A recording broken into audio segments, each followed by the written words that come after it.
aconteceu o maior apogeu e a plenitude de todos os tempos. Amém? Eu acho que falar que a igreja de Atos é primitiva é uma falácia, né? A igreja de Atos ela foi uma igreja que nos mostra o campo missionário muito vasto. E eu queria que vocês estivessem abrindo em Atos capítulo 15, Atos capítulo 15. Nós vamos ler do verso 14 em diante, tá? Nós vamos estudar aí Atos capítulo 15 e vocês vão começar a aprender a forma que a gente estudava. Inclusive eu quero mostrar para vocês que a forma que eles ministravam na sinagoga é da mesma forma que nós ministramos aqui de sexta-feira, né? Nós estudamos o que? Uma porção da lei de Deus, a porção dos profetas e a porção também do Novo Testamento. Isso durante 54 porções. E durante um ano inteiro nós estudamos toda a Bíblia, né? Quando nós estudamos, no caso, em porções. E como fala de morte e ressurreição, é claro que eu não vou falar de Sara, mas eu vou usar o tema da porção, né? Raí e Sara, que a vida e morte de Sara. Nós vamos falar um pouquinho de vida e morte hoje, né?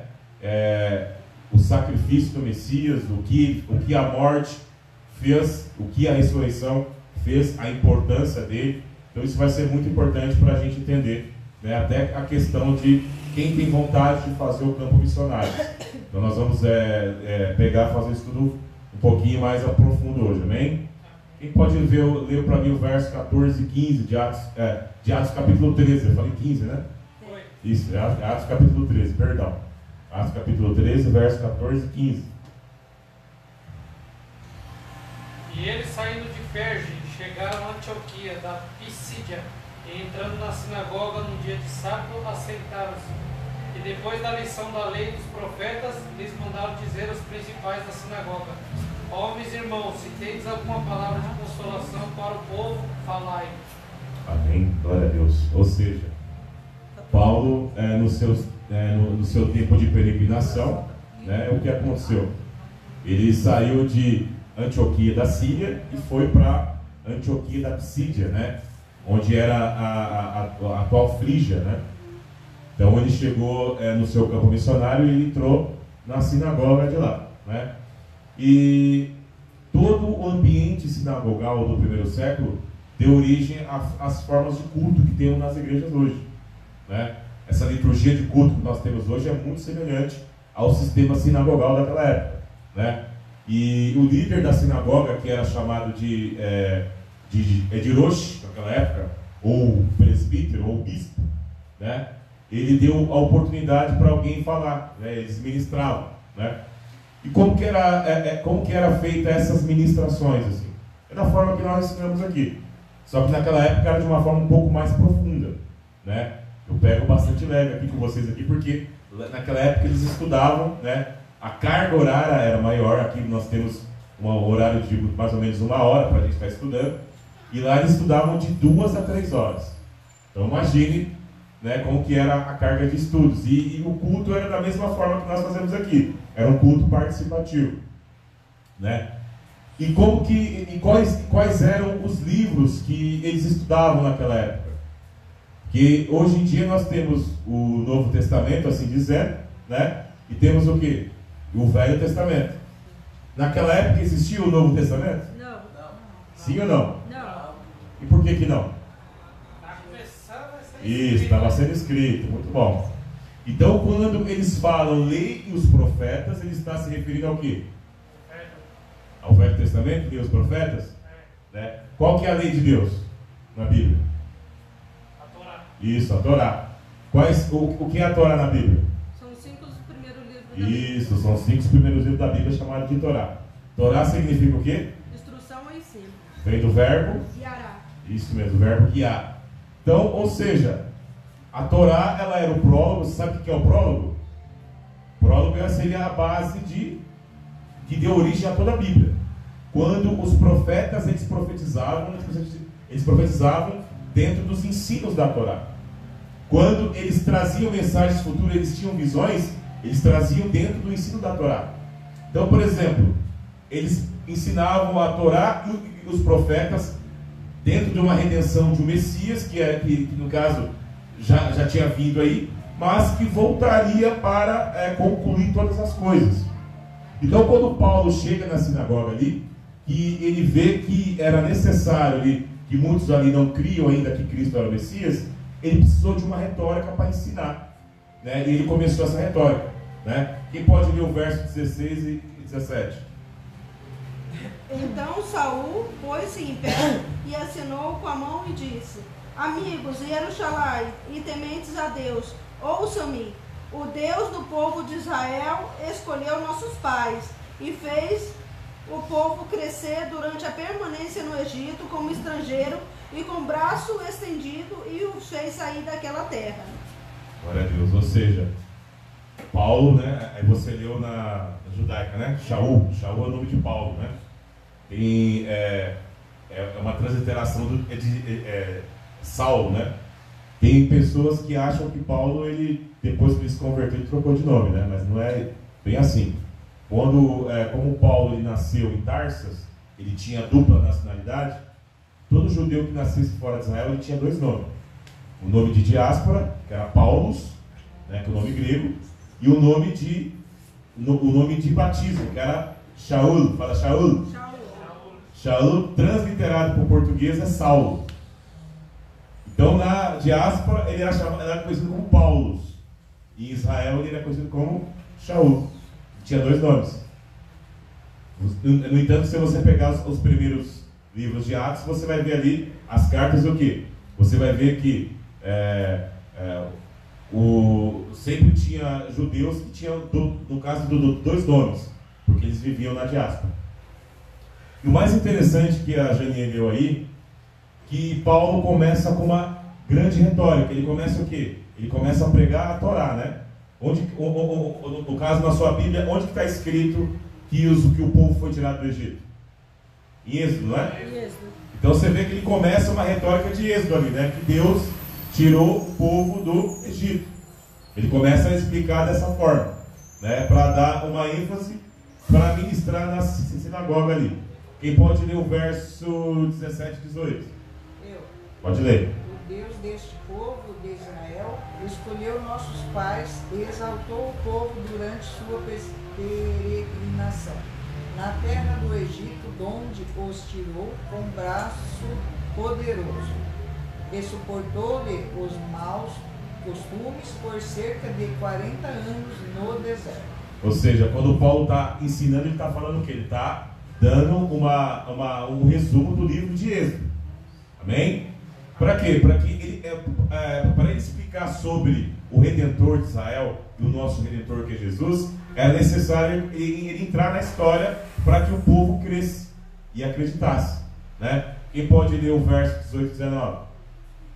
E suportou os seus costumes no deserto por espaço de quase 40 anos, e destruindo as 7 nações na terra de Canaã, deu-lhes por sorte a terra deles.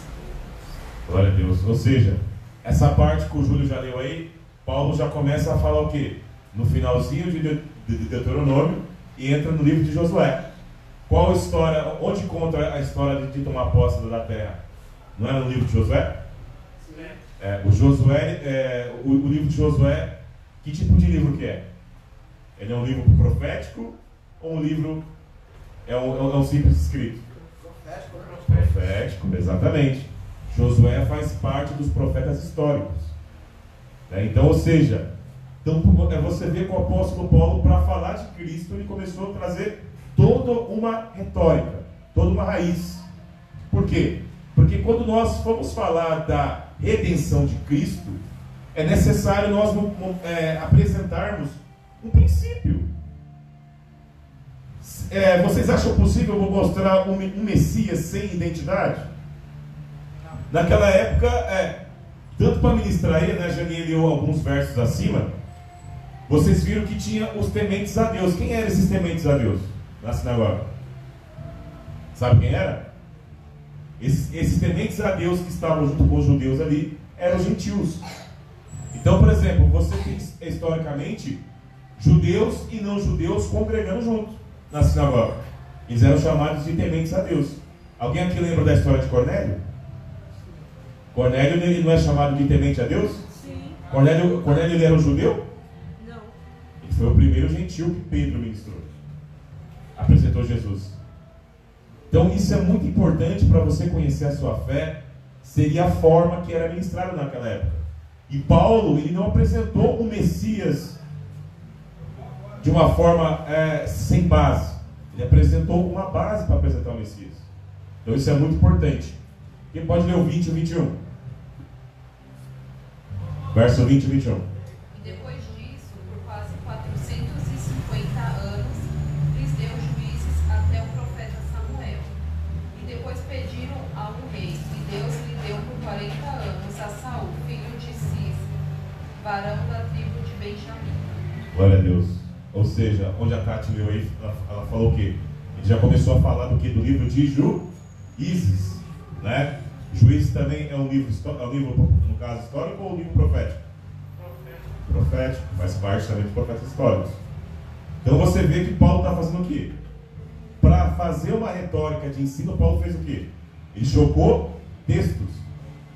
Diz assim, requeixe.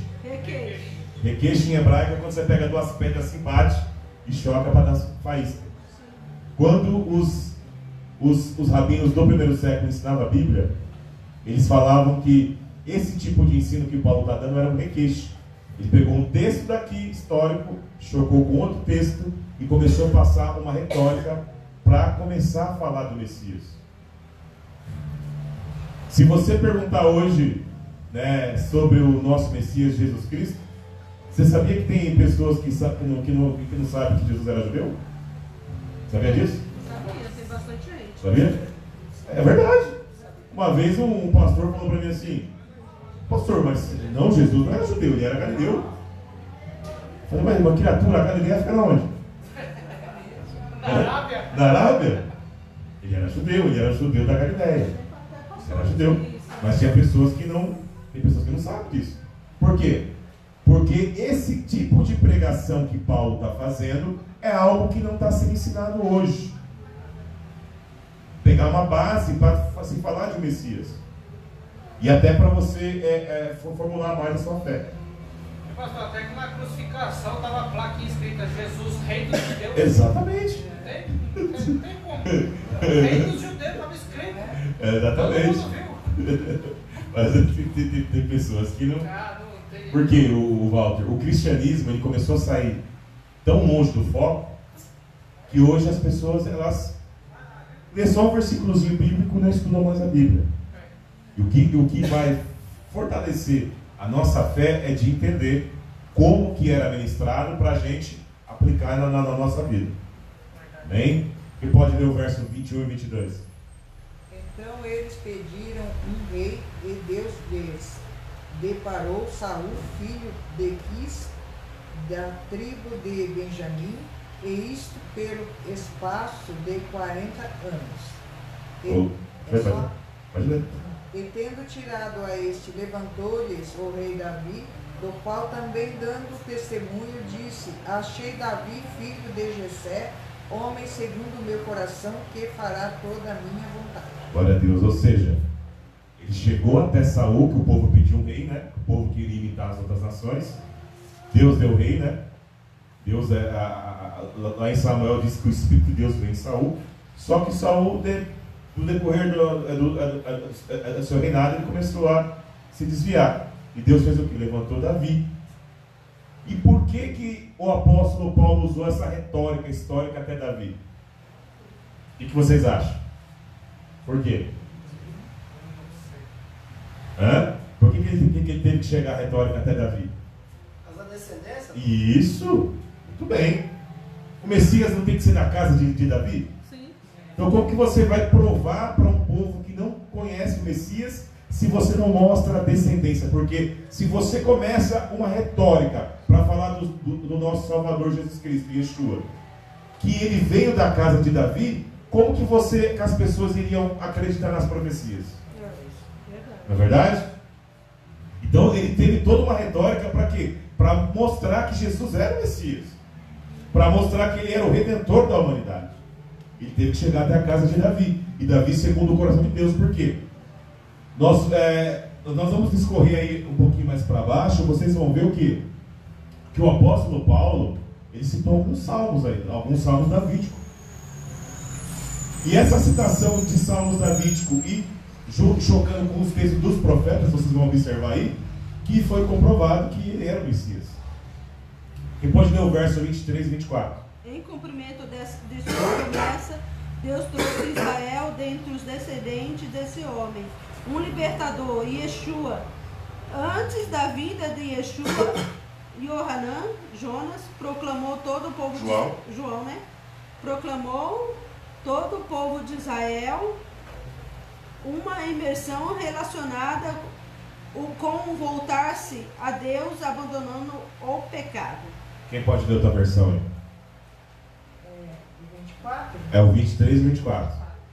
Da descendência deste, conforme a promessa trouxe Deus a Israel, o Salvador que é Jesus. Havendo João primeiro pregado a todo o povo de Israel, antes da manifestação dele, batismo de arrependimento. Glória a Deus. Ou seja, vocês leram em duas versões, né? Isso é muito bom. Vocês perceberam que ele falou de Davi, né? Para falar da descendência, correto? Depois de Davi, ele citou quem? João. E por que ele citou João? Alguém sabe? Enviará um homem para preparar o caminho, né? Isso, muito bom. João Batista, ele era filho de um sacerdote, de Zacarias. Fala assim, Zacarias.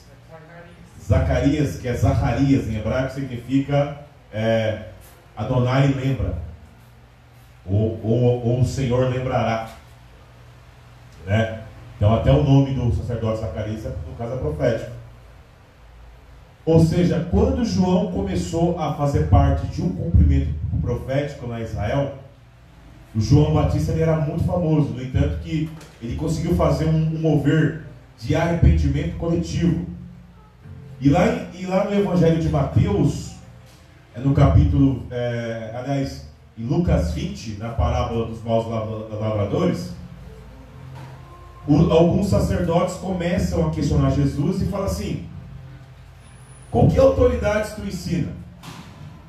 Aí Jesus responde com uma outra pergunta, né, que é o costume judaico. Ele fala assim: se você responder o que eu vou te perguntar, eu te respondo qual que autoridade ensina. O batismo de João é do céu ou da terra? Alguém lembra dessa passagem? Lembra? Aí os fariseus falaram assim: pô, se a gente fala que é do céu, né? Vai falar assim, por que não crê? Se a gente falar que é da terra, o povo vai apedrejar a gente, porque o povo reconhecia João como profeta. Por quê? Porque João, como ele era de linhagem sacerdotal, ele tinha autoridade para batizar. Não é verdade? Agora, para que serve o batismo? Novo nascimento? Também, mas ele tem um significado mais amplo. Para que serve o batismo? A remissão dos pecados. Isso. Para a remissão dos pecados. Jesus teve algum pecado? Não. Então por que ele se batizou? Deixar o exemplo. Ato profético. Ele Ele fez um ato profético. Opinião de um por vez. Pra gente entender. Sim, também, tá certo. Não tá errado não, mas tem algo mais aí. Quem pode falar outro aí? Que daqui dá mais opção. para cumprir os mandamentos? Também. Quem mais? Ele fez um ato profético. Muito bom. O batismo é para o arrependimento. E quando ele chegou até João falou o que para ele? Não sou digno de batizar você. Mas ele falou assim para João: você vai batizar. Jesus, ele fazia parte do sacerdócio levítico? Sim. Sim ou não? Sim. Não. Não? Jesus ele era da tribo de Judá ou de Levi? De Levi. Não, de Judá. Judá. Se ele fosse da tribo de Levi, não seria Messias. É verdade, é de Judá. É verdade? Verdade. Então ele não tinha autoridade para ensinar, autoridade terrena para ensinar, não é verdade? Teria? Ele teria autoridade terrena para ensinar? Não teria, né? Um dos motivos que existe algo muito amplo para Jesus ser batizado. Vocês perceberam, quando vocês lêem o livro de Reis, vocês veem que quando o rei de Israel peca, a nação sofria consequências, não é verdade? E quando a nação pecava, o rei também sofria consequências, não é verdade? Sim. Existe um conceito do quê? O rei representa a nação e a nação representa o rei. Jesus não precisava se arrepender, mas a nação precisava. Então ele, como rei de Israel, ele se batizou representando a nação de Israel. Você está entendendo? Muito bom. Isso é muito interessante você perceber, porque, ó, se você pega o Evangelho de Mateus, o Evangelho de Mateus tem fragmentos dele, no caso em hebraico, é muito interessante que ele está na sequência da saída do Egito. Você pode ver que Israel, quando saiu do Egito, né, diz lá em 1 Coríntios 10, né, quando Israel saiu do Egito, Israel foi batizado no mar e na nuvem, não foi? Está escrito lá em 1 Coríntios 10? Lembra dessa passagem? Sim. Lembra ou não? Sim. Mas você lembra, mas o restante lembra? Lembra ou não? Não lembra, né? Abre em 1 Coríntios 10 aí. Lê do verso 1 ao 4. 1 Coríntios 10, do verso 1 ao 4. Mas marca onde você parou aí. Nós paramos no verso 24 de Atos 13. Por enquanto está entendendo, né? Sim. Glória a Deus. 1 Coríntios 4. 10 do 1 ao 4. Ora, irmãos, não quero que ignoreis que nossos pais estiveram todos debaixo da nuvem, e todos passaram pelo mar, e todos foram batizados em Moisés na nuvem e no mar, e todos comeram de uma mesma comida espiritual, e beberam todos de uma mesma bebida espiritual, porque bebiam da pedra espiritual que os seguia, e da pedra que era Cristo. Aleluia. Ou seja, então Israel, quando saiu do Egito, eles foram batizados no mar, né? Correto? Eles foram batizados ali. Em Moisés e na nuvem. Por que eles tinham que ser batizados em Moisés? Sabem? Nunca nenhum pastor ensinou isso para vocês? Passou longe. Moisés Passou uns quilômetros da terra. Doutor, Oi, pode falar. seria porque Moisés ali seria o representante direto? Isso, muito bom mesmo, isso é mesmo. Moisés, ele era um tipo de Machia, fala Machia. Machia. Machia em hebraico é ungido, né? Em grego é Christus. Em português foi traduzido como Cristo, né? Moisés, ele foi o primeiro redentor de Israel. Qual que era a função de Moisés? Mediar a palavra de Deus ao homem. Amém? Moisés, ele foi um tipo de Cristo. Então, por exemplo, quando eles foram batizados na nuvem, e a nuvem era o Espírito do próprio Pai, então o povo hebreu já era batizado na nuvem e em Moisés. Isso na velha aliança. Mas na nova aliança eles precisam ser batizados em Cristo. Entendeu? Entendi. Então, por exemplo, o povo saiu do Egito menino, foi batizado. Se você pegar o Evangelho de Mateus, Jesus saiu do Egito menino e foi batizado. Depois que Israel atravessou o mar, Israel foi para onde? Para o deserto. Jesus, depois que foi batizado, ele foi para onde? Para o deserto. Qual a diferença? Israel foi para o deserto, foi tentado e não resistiu. Mas Jesus fez o quê? Resistiu. Amém? Amém. Então, quando ele se batizou, ele estava representando a nação. Estava se purificando pelo pecado da nação, porque ele sabe que profeticamente ele seria o rei de Israel. E quando ele fala ali para os saduceus ali que questionaram ele, referente com que autoridade ele ensina, que ele não quis falar, e ele citou o nome de João Batista, tá? Ele tinha autoridade terrena de ensinar, porque ele foi batizado por João Batista. Terrena. Só que João Batista sabia que ele estava além da autoridade terrena. Né? Ele estava além da autoridade terrena. Por quê? Porque ele era o próprio Deus encarnado segundo a palavra. Amém? Amém. Isso é muito importante. Vamos voltar a Atos capítulo 13? Sim. Conseguiram entender? Sim. Então por que Jesus foi batizar? Para cumprir o ato. Já esqueceram? Acabei de explicar, Ju. Para cumprir o ato profético, porque ele precisava se batizar pelo povo. Tá, tudo bem, é isso mesmo? Porque ele era Ele se batizou porque ele estava representando Israel. Não, o povo A resposta mais simples é essa. o povo dele é Israel. Exatamente. E nós, enxertados na oliveira, somos cordeiros e coparticipantes. Amém? Glória a Deus. Então entenderam por que Jesus foi batizado? Sim, Porque ele representava. Israel. Amém? Glória a Deus. Todos concordam com isso? Glória a Deus. Verso 25 e 26 de Atos 13. Mas João completava a carreira e disse: Quem pensais vós que eu sou? Eu não sou o Cristo, mas eis que após mim vem aquele que não sou digno de desatar as alparcas dos pés. Homens, irmãos, filhos da geração de Abraão, e os que dentre vós temem a Deus, a vós vos é enviada a palavra desta salvação. Glória a Deus. O mais interessante é que o apóstolo Paulo fala assim: vós, filhos de Abraão, segundo a carne, que era o povo judeu, e vós que temem a Deus. E vós que temem a Deus. Por que ele falou isso aí? Porque ali existia judeus e não judeus. Então, por exemplo, é que nem o apóstolo Paulo ensina a igreja de Roma, Romanos 3, verso 30. Deus é somente do judeu? Mas também de gentil. Ele faz uma pergunta. Certamente dos gentios, que justifica pela fé a circuncisão e pela fé a incircuncisão. Atos 3, verso 30 fala sobre isso. Paulo faz uma pergunta e ele mesmo responde. E por que Paulo fala isso?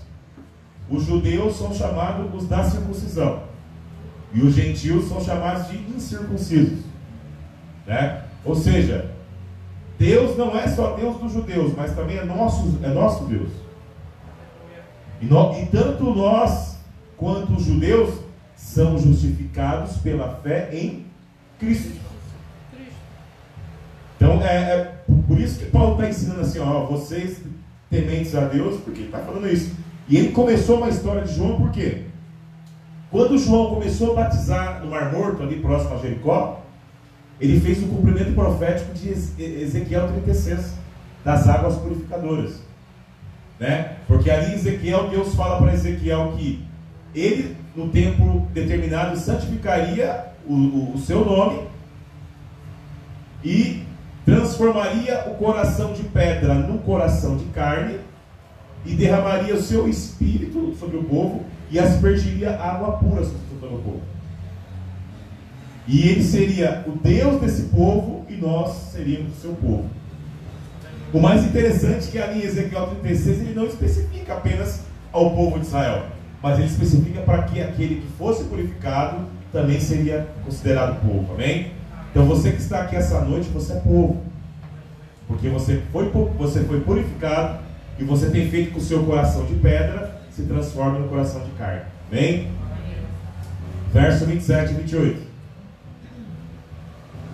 Por não terem conhecido a este, os que habitavam em Jerusalém e os seus príncipes condenaram-no, cumprindo assim as vozes dos profetas, que se leem todos os sábados. E embora não achassem alguma causa de morte, pediram a Pilatos que fosse morto.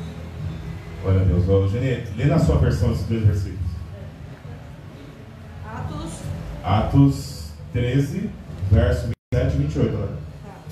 13, 27 e 28, né? Isso. 25. O carcereiro acordou quando viu as portas. Não, Atos 16. Atos 13, Ah, não, peraí. 27 e 28. Peraí.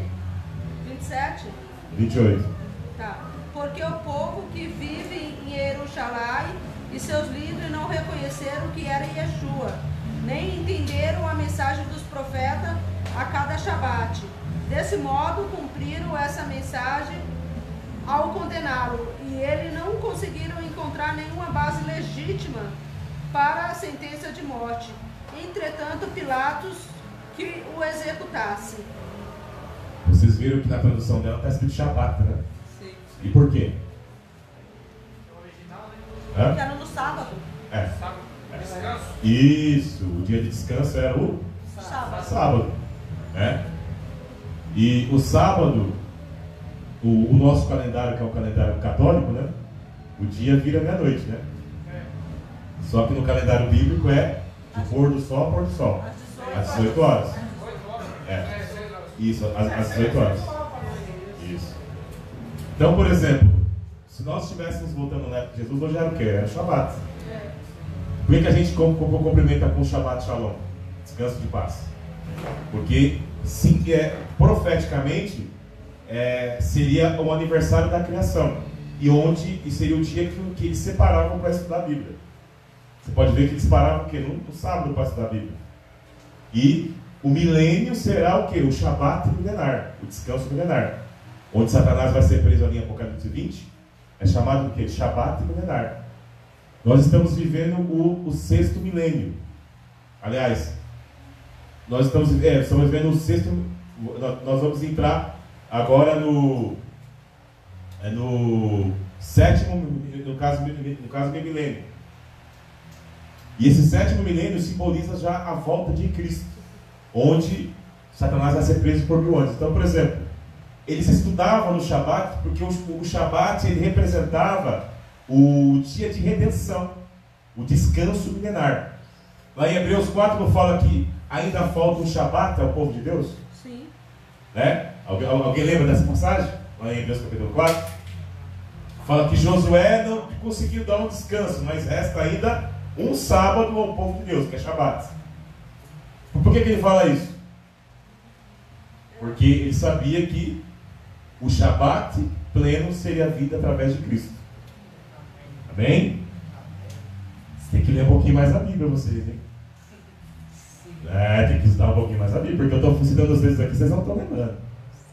Uma vez eu fui fazer uma palestra lá no Nordeste, eu ministrei, a moça falou, pastor, eu não entendi nada.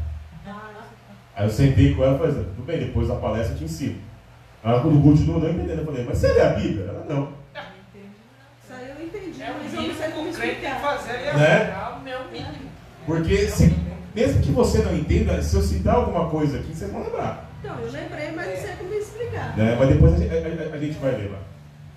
Entendeu? Então é muito interessante. Então, quando fala Shabat, você representa um dia de descanso. Né? Os feriados em Israel eram chamados de Shabat, e o sábado também era chamado de Shabat. Quem pode ler o 29 e o 30? Eu. Pode ler. Depois de cumprirem tudo o que a respeito dele estava escrito, tirando do madeiro, puseram-no em um túmulo, mas Deus o ressuscitou dentre os mortos. Bem, ou seja, vocês viram que para o apóstolo Paulo ter citado isso, já nessa época já existia um evangelho, não é verdade?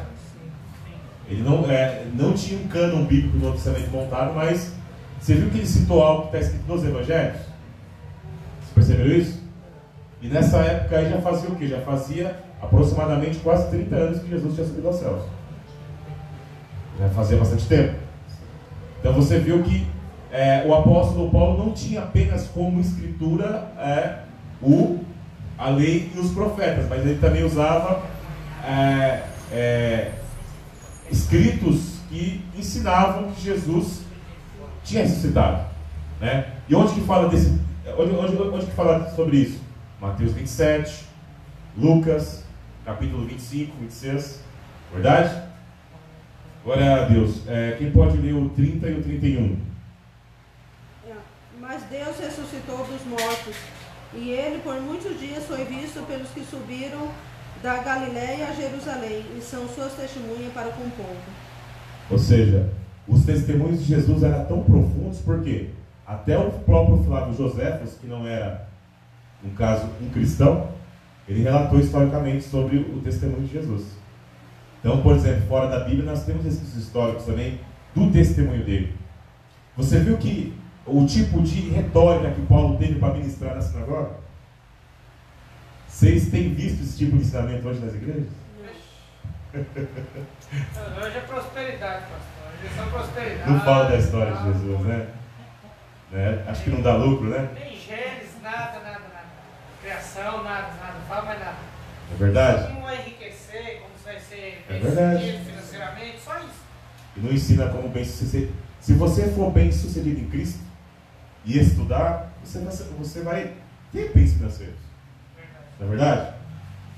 Só que estão apresentando o quê? Um Jesus Papai Noel. Mas aqui Paulo apresenta o Jesus Papai Noel? Não. E apresenta o Jesus Salvador. Para que tire o pecado do mundo. Eu posso ficar com a igreja vazia, pequena, não estou nem preocupado com isso. Mas a verdade eu não vou deixar de pregar. Amém? Paramos no 30, né? 31. Leu o 32. Não, o 31 e o 32. Pode ler então. E eles por muitos dias foi visto pelos que subiram com ele da Galiléia a Jerusalém, e são suas testemunhas para com o povo. Glória a Deus. Nós vos anunciamos que a promessa que foi feita aos pais, Deus a cumpriu, a nós, seus filhos, ressuscitando a Jesus. Glória a Deus. Ou seja, quando ele consegue comprovar naquela época que houve testemunhas que viram ele vivo e falou de ressurreição, muitos ali já iam crer. Por quê? Como que a gente sabe que a ressurreição iria existir na Torá e nos profetas?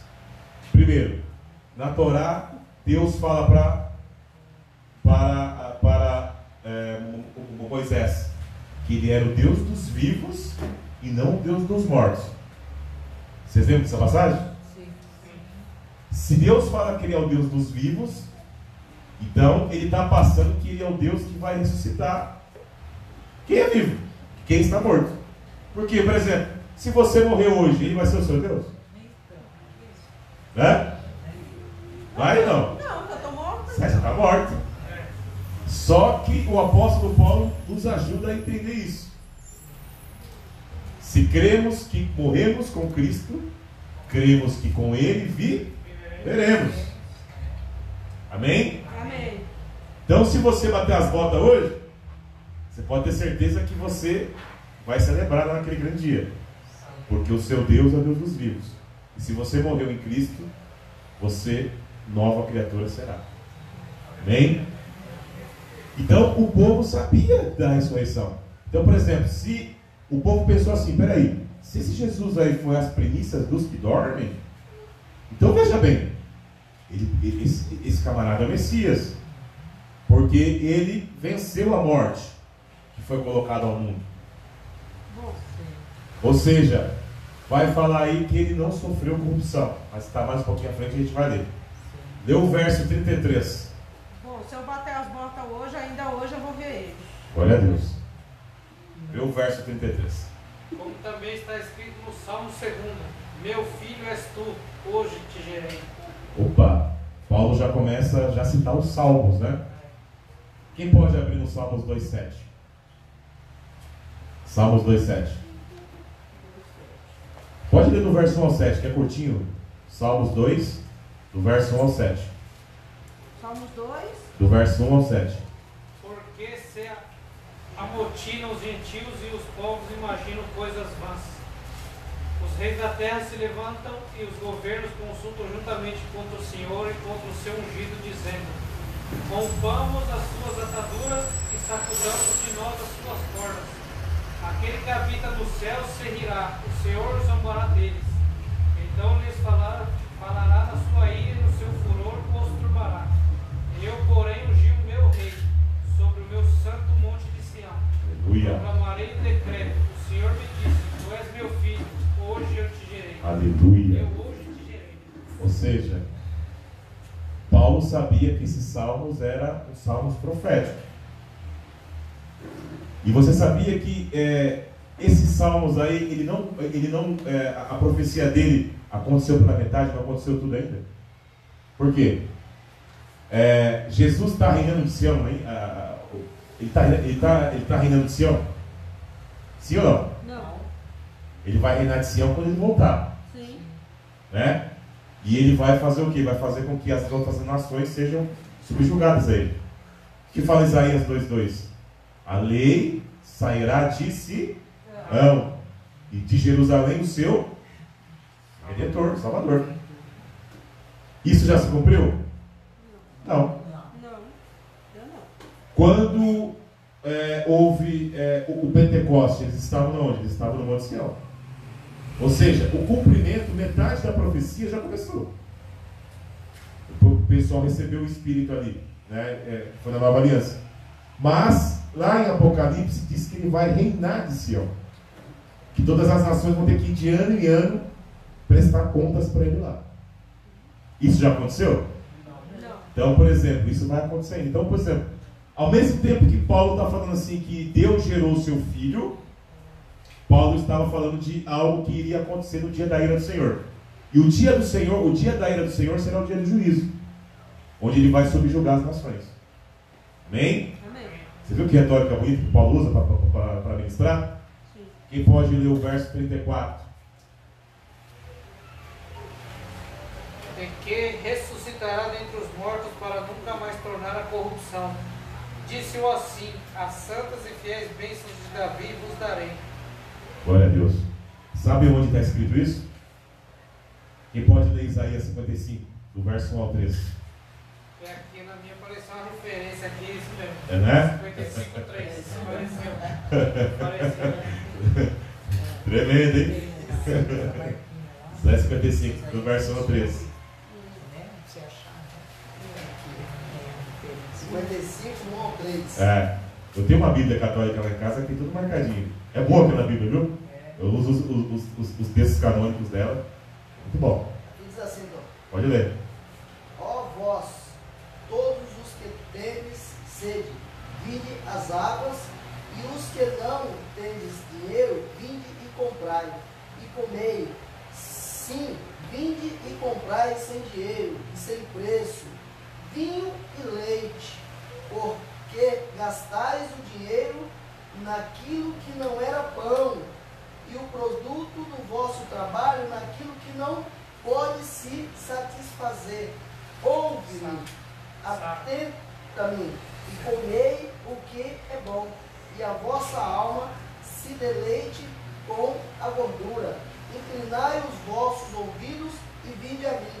Ouve, e a vossa alma viverá, porque convosco farei uma aliança perpétua, dando vós as firmes beneficências de Davi. Glória a Deus. Amém? Por que Paulo cita Isaías 55?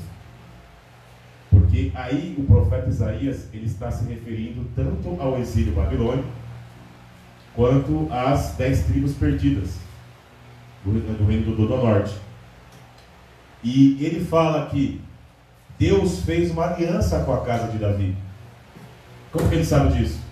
Lá em Gênesis 49, fala que o cedro não sairia de Judá. É uma aliança, a autoridade não seria de Judá. E ali fala de uma profecia que iria acontecer. Então o profeta Isaías, ele fala que seria feita uma nova aliança, né? Quem pode ler só o verso 3 aí que o Júlio leu? Só o verso 3. Inclinai os vossos ouvidos e vinde a mim. Ouve, e a vossa alma viverá, porque convosco farei uma aliança perpétua, dando-vos as firmes beneficências de Davi.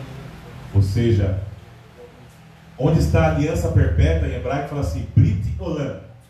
Brit Olam. Brit é aliança. Olam é eterna. Só que a palavra aliança em hebraico é uma aliança com sangue. Sabia disso? E Cristo não foi a nossa aliança eterna? Sim. Foi? Sim. Né? Então, por exemplo, quando falaria de aliança eterna, o povo saberia que estava falando de Jesus. Então, ele pegou situações proféticas para mostrar que ele era o Messias. Quem pode ler agora, voltando a Atos 13, verso 35. Quem pode ler o verso 35? Eu estou indo por enquanto um versículo por versículo para a gente dar mais esmiuçada aí, se você ver o que o Paulo está falando. Está entendendo? Sim.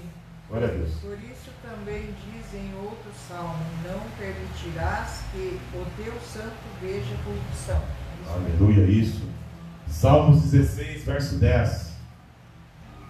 Quem pode ler?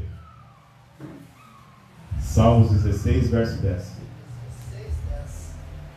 16:10 do Salmo diz assim: pois não deixarás a minha alma no inferno, nem permitirás que o teu santo veja a corrupção. Far-me-ás ver a vereda da vida, na tua presença, a fartura de alegrias.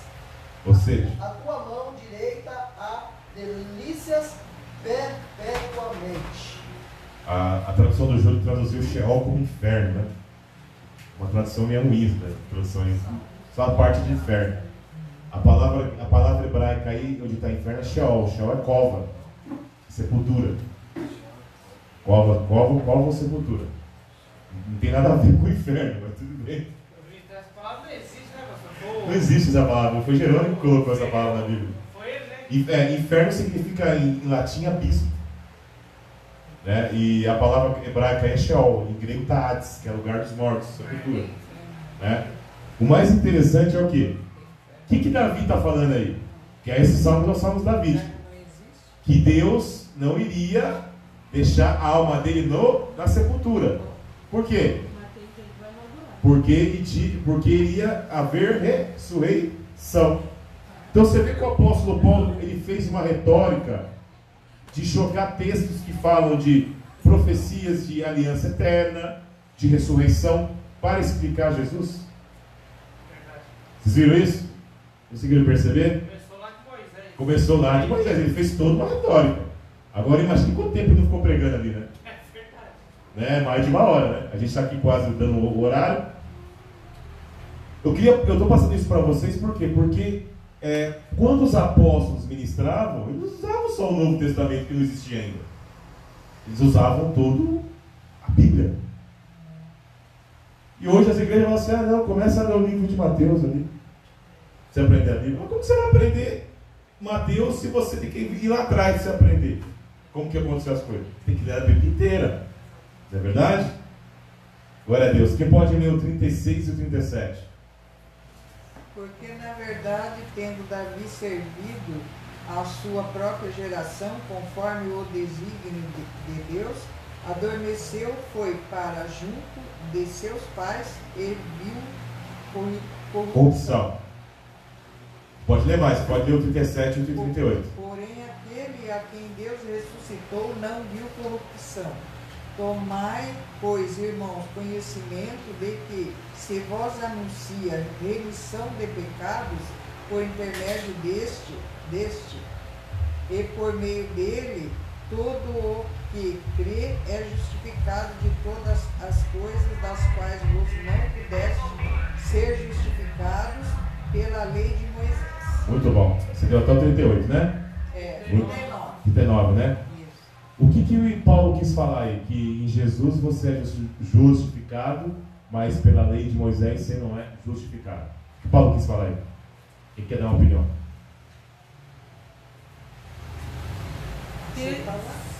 O que é lei na Bíblia? Instrução e ensino. Instrução e ensino, né? Você é justificado pelo ensino de Deus? Sim. Sim ou não? Sim. Por quê? Porque a lei de Deus, ela mostra para você o quê? Ela mostra para você o quê? Ela mostra a bênção e a maldição. Agora, Paulo fala lá em Romanos 2,13: justo não é o que ouve a lei, mas o que praticar a lei será justificado. Por quê? A lei de Deus ela foi dada para te mostrar onde você está errando. Não é verdade? A lei de Deus ela não mostra que o pecado para você? Não mostra o pecado para você? Então ela não te justifica. Mas se você em Cristo praticar a instrução de Deus, você será justificado. Entendeu a diferença? A lei, ela mostra para você o certo e o errado. Mas se você praticar o certo que está prescrito na lei, em Cristo Jesus você será justificado. Cristo fez o que para os apóstolos? Arrependei-vos. Ele ensinou os apóstolos a praticar a lei de Deus. E quando eles começaram a praticar a lei de Deus através de Cristo, eles foram justificados pela fé. Pode falar. A lei, ela não justifica, mas te leva ao caminho da justificação. Exatamente, ela te mostra o erro. Né? Paulo fala assim: que tiremos, pois, é a lei pecado? De modo nenhum. Eu só conheci o pecado quando a lei me disse: não cobiçarás. Então, por exemplo, Paulo conheceu o que é pecado porque a lei mostrou para ele. Mas a lei não deu, não foi nada para te justificar. Mas se você praticar ela em justiça, através de Cristo, você será justificado. Porque você vai entender o que é certo e o que é errado. O mais interessante, Júlio, que a palavra arrependimento em hebraico é techuvá, que é voltar, né? Voltar o quê? Para a instrução de Cristo. No caso, para a instrução de Deus. Então, quando Cristo fala assim, arrependei-vos, ele está falando para o povo, voltem a praticar o que foi dado para vocês, para que você seja justificado. Então, por exemplo, quando o povo começou a seguir a instrução de Deus em Cristo, perante a interpretação de Cristo, eles foram justificados pela fé. Porque a fé, ela é o quê? A fé, ela é a confiança na confirmação em fidelidade de uma instrução. Isso é fé. A fé é o firme fundamento das coisas que se esperam, prova que as coisas não se veem. Sim. A confiança em Deus confirmada em Cristo, nas instruções que Cristo deu perante a instrução de Deus, é o firme fundamento das coisas que se esperam e prova das coisas que não se veem. Você viu que fé é algo muito mais amplo? Não é só fé não é só acreditar. A palavra crer em hebraico é amun. Fala amun. Amun em hebraico significa confirmar.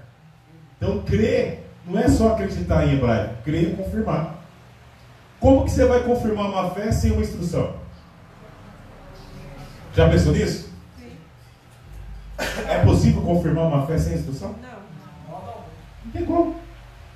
Por que o ímpio peca? Porque ele segue a instrução do pecado. Nenhuma condenação há para aqueles que estão em Cristo Jesus, que não andam segundo a carne, mas segundo o Espírito. Verso 2 de Romanos 8. Porque a lei do Espírito de vida em Cristo Jesus me livrou da lei do pecado e da morte. Quando você estava no mundão, você não estava seguindo a lei do pecado? Não. O pecado sim. Sim. Não? Estava não? Não, o pecado sim. Em Cristo você seguiu a lei do Espírito de vida. Amém? Paramos no 39, né? A gente vai ler até o 44. Pode ler até o 44, pode ler. Do 40 ao 44, pode ler. Vede, pois, que não venha sobre vós o que está dito nos profetas. Vede, ó desprezadores, espantai-vos e desaparecei. Porque opera uma obra em vossos dias, obra tal que não crereis, se alguém for-a contar. E saídos os judeus da sinagoga, os gentios rogaram que no sábado seguinte lhes fossem ditas as mesmas coisas.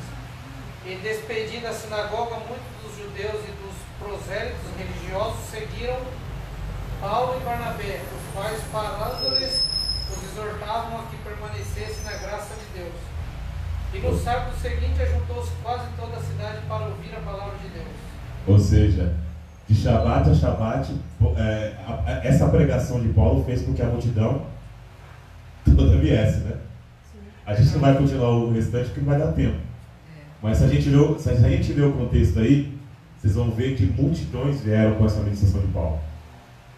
E teve também uma meia dúzia aí que não creram, né? Mas a grande maioria creu. Né? Ou seja, o que eu posso passar para vocês para a gente estar encerrando aqui? Irmãos, é muito interessante nós entendermos a Bíblia dentro de um contexto, para nós professarmos a nossa fé. Amém? Querem fazer alguma pergunta? Antes de estar encerrando? Conseguiram entender? Sim. Gostaram do estudo? Sim. Muito bom? Você viu como que eles estudavam a Bíblia no primeiro século? Lei, profetas e Brit Hadashah, que é a nova aliança. Seriam os escritos do Novo Testamento que nós construídos lá. É a mesma forma que nós estudamos aqui. Amém? Doutor, Oi, pode falar. ensino como esse, como tantos outros que você tem dado, né, dentro da restauração, faz a gente entender que precisa crescer muito a restauração, né, Verdade. no nosso país. Sim. Porque, como o próprio Walter falou, né, as igrejas por aí não ensinam o que você ensina. Não ensina mais. Ensina nada, Não né? ensina. O que- Muitos nem sabem. Nessa escola dominical é uma tragédia. Não Essa ensina. pergunta, nossa. Você sabe o que ensinam muito pra gente? Ah. Eu, pelo menos, há algum tempo eu aprendi. Ah. Aí eu dei óleo do judeu. É verdade. Entendeu? E você viu que os dois congregavam junto. Então, O Mateus é judeu, mas é meu amigo. então, E professa a mesma fé que eu. sabe? Eles pejoram, É o judeu. judeu. Judeu. Né? Só que é fervoroso em Cristo. Entendeu? Entendeu? Então é coisa maravilhosa, porque te abre a mente. A tua mente Exatamente. E hoje, Júlio, nós estamos vivendo essa realidade. Por quê? Estava conversando com ele hoje, Mateus. Só em Israel, aproximadamente quase 200 mil judeus crentes. Só em Israel. E mais de 1 milhão de judeu crente em todo o mundo. Tem mais judeu hoje crente de Cristo do que na época de Cristo. Eu estava ouvindo as pregações dele, pastor, esses dias. Então, Eu ele ouvi dele. tem um ensinamento muito bom. Muito bom. Então, assim, nós somos uma igreja evangélica. Ele trabalha com o evangelismo de um povo, no caso, judeu. No entanto, que a congregação dele tem um aspecto judaico. Entendeu? Nós não somos judeus, não preciso me maquiar de judeu, porque eu não sou judeu. Mas nós podemos ter um vínculo de amizade. Por quê? Porque no primeiro século o judeu e o gentil tinham amizade. Mas o que você aprende nas igrejas? Que judeu é a raça ruim que matou Jesus, né? Só que você se esquece que os primeiros discípulos eram todos judeus. Paulo era judeu, né? Jeremias, todos eles eram judeus. Pedro, judeus. Então nós temos a fé no Jesus judeu. Então se eu tiver raiva de judeu, eu vou ter raiva de Jesus, porque Jesus é judeu. Aí como você vai seguir o mandamento? De amar o próximo como a ti mesmo. É verdade. Onde se encaixa o versículo? É verdade? É mesmo. Não tem E lógica. tem mais, Walter. Paulo nos ensina a gerar ciúmes no povo judeu. E você falou uma vez, é verdade, a igreja está gerando raiva. Porque se você chegar para o judeu e falar, você tem que acreditar em Jesus, mas para quê? Se não tiver essa retórica de Paulo, o judeu vai acreditar que Jesus é o Messias? Porque eles não creem no Novo Testamento. Então vocês têm que pregar Jesus no Velho Testamento para ele crer. Senão não vai conseguir crer.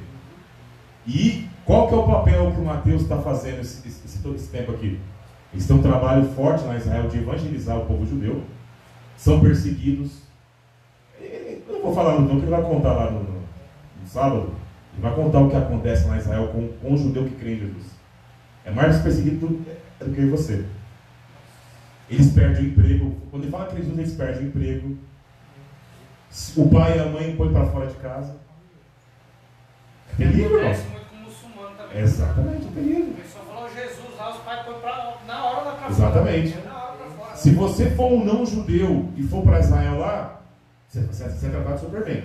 Agora, se você fala que é judeu e crê em Jesus, acabou você. E chama você como desertor. Por quê? Na Idade Média, como foi pregado pela Igreja Católica o ódio ao judeu, os judeus eles foram criados desde criança que o cristianismo é uma religião que Jesus criou, que odeia o seu próprio povo. Eles ensinam isso. Então imagine você, desde o tamanho da salinha, ser criado desse jeito aí. Você vai crescer o quê? Imagina a mente como fica. Inclusive, o ano passado eu conheci o Jonathan Burns, que é um judeu crente também. Ele contou o testemunho dele. Ele foi criado dentro de uma sinagoga. E sabe como que ele se converteu? Lendo o Novo Testamento. E ele tem o maior ministério evangelístico para judeu do mundo. No caso do Jonathan Burns. Ele falou algo muito interessante. Ele falou assim: eu não sabia que... ele falou assim, eu aprendi que Jesus era um desertor que foi contra o seu povo. E quando eu li o Novo Testamento, eu não vi isso. Então, para você ver a cultura que eles viram. Mas qualquer dia eu vou passar isso para você sobre isso. Doutor, Hein? Vai falar. o Jurandir fez uma pergunta aqui. Pode fazer. O que o judeu acredita? Depende do judeu, né? No caso que judeu é um povo, né? Então, por exemplo, você é brasileiro e você crê em Jesus, não crê em Jesus? Não existe brasileiro que não crê em Jesus? É a mesma coisa. Então existe o judeu que crê em Jesus e o judeu que não crê em Jesus. Esse judeu que eu estou falando é o judeu messiânico. Ele crê que Jesus é o Messias e usa a mesma Bíblia que a gente. Mas existe um judeu que não crê em Jesus, que usa só o Velho Testamento. Entendeu? Então, por exemplo, ele crê no Deus da Bíblia, mas não crê no que Jesus é o Filho de Deus. Já o judeu messiânico, ele crê no Deus da Bíblia e crê que Jesus é o Messias. Esse que crê no Deus vivo, mas não crê no Filho, é o ortodoxo, né? É os ortodoxos. São os ortodoxos, são os judeus reformistas também, que tem vários também. Tem os judeus ortodoxos, tem os reformistas e tem os conservadores, né? E tem os judeus messiânicos. Os messiânicos são os que creem em Jesus. E esses outros que eu falei são os que não creem em Jesus. Então esses daí perseguem os que creem em Jesus. Então para você ver como que é, né? Tem muita gente que fala também, Velho Testamento, isso daí tá no velho, tá bom. Então, no Velho Testamento fala que quando um homem se deitar morto, certamente morrerá. Exatamente. Então agora pode. Exatamente. É porque só isso aí. Pode, não, mas tá não. Pode? Não pode, então. Ó, Não tem como. Não, Continua morrendo, né? Continua morrendo. Não tem como tirar fora. não tem como. Pode, tem coisa que não pode. Estava na lei. Mas Jesus não veio cumprir a lei, ele veio cumprir. Vai cumprir. Veio cumprir. Não aboliu nada, ele cumpriu. E esse cumprir ali, Walter, em grego é a palavra plerosai, que vem de pleroma. Não é cumprir que ele veio cumprir para nós. Ele veio tornar aplicável para nós. O sinal. Ensinar você a andar conforme a lei de Deus. Sim. Porque se você não anda conforme a lei de Deus, você é o quê? Sem lei. E sem lei em grego é o que? Anomia. Né? Aquele anti-lei, aquele que não vive conforme a lei de Deus. É um tirano. É o tirano. Então você vê essa diferença. E fala lá em Timóteo o quê? Toda a escritura é apta para aprender e ensinar. Que escritura que Paulo está falando? No Novo Testamento? Toda. Escritura é escritura no geral. Mas naquela época existia o Novo Testamento? Não, vai ser escrita ainda. Então, está sendo escrito. Ele está falando. Qual que é a base de escritura que eles tiveram para criar o Novo Testamento? O Velho. Então como que é Velho Testamento? Tem como ser velho, né? Tem como ser